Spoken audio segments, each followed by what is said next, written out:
अस्सलाम वालेकुम दोस्तों, उम्मीद है आप लोग सब ठीक ठाक होंगे। आज हमारा जो टॉपिक है वो है तुर्क लाला पर। हाल ही में जो बनने वाला ड्रामा इर्तुगरुल गाज़ी है, बेशक वो हकीकत पर मबनी है और बेशक उसमें एक पूरी तारीख़ बताई गई है तुर्की की, और शायद यही वजह है कि वो पाकिस्तान में उसको बहुत ज़्यादा देखा गया है। सबसे ज़्यादा ऑडियंस जो है वो पाकिस्तान की है उस ड्रामे के लिए। और इसका जो सबसे एक अहम पहलू ये है कि पाकिस्तान का और बरे सगीर का एक बड़ा गहरा ताल्लुक़ है खिलाफत उस्मानिया के साथ।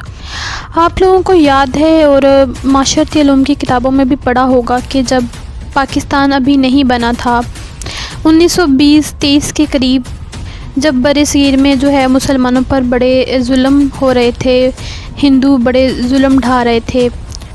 आज़ादी का जो वक्त था वो करीब था। जो हिंदू थे वो चाहते थे कि जो पाकिस्तान का जो हिस्सा है वो उनके हिस्से में आ जाए। पूरे हिंद पर जो है वो कब्ज़ा करना चाहते थे, मुसलमानों को अपना ग़ुलाम बनाना चाहते थे। वो ये नहीं चाहते थे कि बंटवारा हो। तो इस सिलसिले में जो है वो उन्होंने बड़े जो जुल्म ढाने शुरू कर दिए मुसलमानों पर। इन सब मुश्किलात के बावजूद उन्हीं दिनों यानी 1923 में जब खिलाफत उस्मानिया माहिदा लौज़ान के तहत ख़त्म की गई, तो जो बरे सगीर के मुसलमान थे उन तक ये ख़बर पहुंची। तो उन्होंने इन मुश्किलात के बावजूद जो है वो अपने तुर्क भाइयों का और इस सरज़मीन का साथ देने के लिए उन्होंने तहरीक खिलाफत चलाई। तो दोस्तों, ये एक बहुत बड़ा कदम था जो मुसलमानों ने उठाया, इतने मज़ालिम और इतनी ज़्यादा मुश्किलात के बावजूद अपने तुर्क भाइयों के लिए। बेशक वो तहरीकें इस हद तक कामयाब नहीं हो सकें कि उस माहिदे को ख़त्म किया जा सके, लेकिन मुश्किल वक्त में जब मुसलमान तुर्कियों के साथ खड़े हुए तो बड़े इस चीज़ से मुतासिर हुए और उन्होंने ये एहसान कभी नहीं भूला। मुसलमान कौम का सबसे बड़ा अलमिया यही होना चाहिए, और इस कदम ने, इस स्टेप ने बहुत करीब कर दिया दिलों से तुर्कियों को और बरसगीर के मुसलमानों को।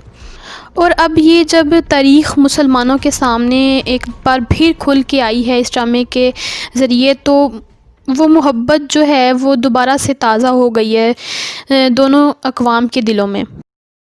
दोस्तों, वैसे तो पूरी दुनिया में जो है वो खिलाफत उस्मानिया के ख़त्म हो जाने से मुसलमानों को बड़ी दुख और तकलीफ़ का सामना करना पड़ा, लेकिन जो मुसलमान थे बरे सगीर के, उन्होंने इस दुख और दर्द को ज़्यादा महसूस किया और तन्हा जो है उनका समाजी, माशरती और सफ़ारती लिहाज से मदद करने का बेड़ा उठाया, और इससे वो बड़ा मुतासिर हुए। इस टाइम में जो है वो खिलाफत उस्मानिया के ख़िलाफ़ बहुत बड़ी साजिशें रचाई जा रही थीं। इसके अलावा अरब में बगावत हो रही थी, और खिलाफत उस्मानिया के पास जो इलाके थे उसको इर्द गिर्द के जो ममालिक थे या गैर मुस्लिम ममालिक जो थे, उन्होंने छीनने की कोशिश जो है वो शुरू कर दी। इस दौरान मुसलमान जो बरे सगीर के थे, जो तुर्कियों की हर लिहाज से मदद करना चाहते थे, माशरती, समाजी, सफ़ारती या मुआशी लिहाज से, तो उन्होंने इस तहरीक को जो है वो तहरीक खिलाफत का नाम दिया।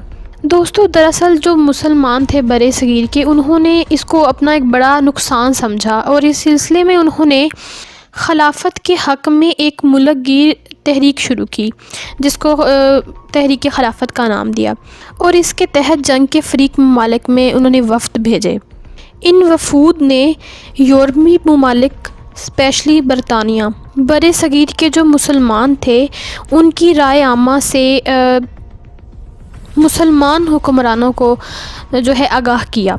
बरे सगीर की मुसलमान अवाम ने जो है काफ़ी दौलत, करेंसी की फॉर्म में जो उनकी मौजूदा करेंसीज़ थी, काफ़ी इकट्ठा किया, सोना इकट्ठा किया और उनको भेजा इस वफ़द के ज़रिए। और दोस्तों, सिर्फ़ यही नहीं बल्कि जो मुसलमान जो थे बरे सगीर के, उनमें कुछ गयूर जो लोग थे, बड़े बहादुर जंगजू थे, उन्होंने मैदान जंग में भी तुर्की अफ़वाज का साथ दिया और उनके शाना बिशाना खड़े होकर वो लड़े। यानी उन्होंने हर लिहाज से जो खिलाफत उस्मानिया थी उसका साथ दिया।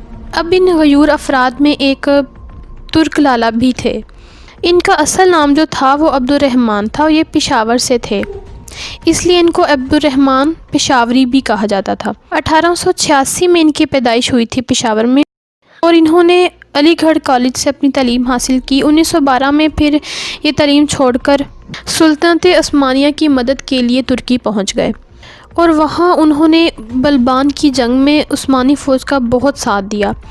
دوستو اس کے بعد مزید یہ کہ وہ ترکی میں ہی رہے، اس جنگ کے بعد وہاں پر ہی انہوں نے قیام کیا، اور پھر بعد میں انہوں نے پہلی جنگ عظیم اور ترک کی آزادی کی جو جنگ تھی اس میں بھی ان کا ساتھ دیا، اور وہاں پر وہ ترک لالا کے نام سے جو ہے وہ مشہور ہو گئے، کیونکہ انہوں نے علی گڑھ سے جو ہے وہ تعلیم حاصل کی تھی، ایک تعلیم یافتہ انسان تھے، تو وہ ایک مشہور اور کامیاب صحافی بھی تھے۔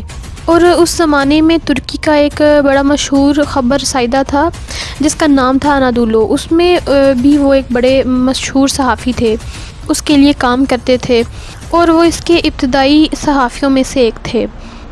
اس کے علاوہ مصطفیٰ کمال اتاتürk ترک نے بعض اوقات ان کو افغانستان میں ترکی کے سفیر کے طور پر بھی بھیجا، اور وہ اس طرح ایک اہم عہدے پر بھی رہے، اور یہ ذمہ داریاں انہوں نے 2 سال تک نبھائیں۔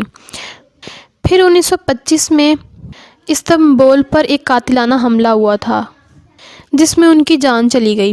اس طرح ان کی عمر جو تھی وہ لگ بھگ 40 سال تھی۔ دوستو امید ہے آپ کو یہ ویڈیو پسند آئی ہوگی۔ ہماری مزید ویڈیوز دیکھنے کے لیے ہمارا چینل سبسکرائب کریں۔